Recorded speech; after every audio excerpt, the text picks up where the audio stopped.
أعوذ بالله من الشيطان الرجيم.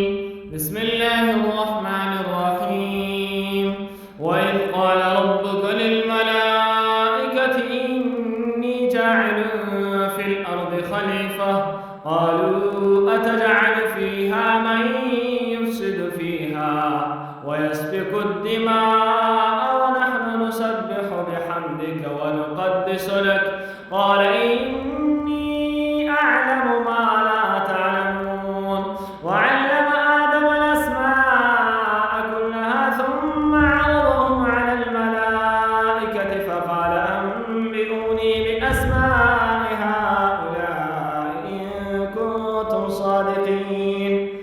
قالوا سبحانك لا علم لنا إلا ما علمتنا إنك أنت العليم الحكيم.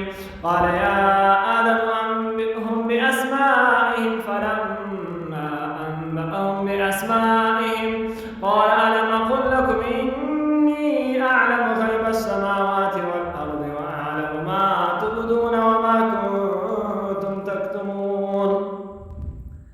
وإذ قلنا للملائكة اسجدوا لآدم فسجدوا إلا إبليس أبى واستكبر وكان من الكافرين.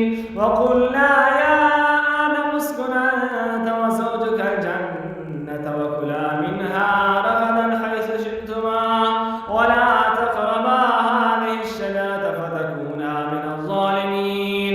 فأزلهما الشيطان عنها فأخرجهما مما كانا فيه وقلنا اهبطوا بعضكم لبعض عدو ولكم في الأرض مستقر ومتاع إلى حين.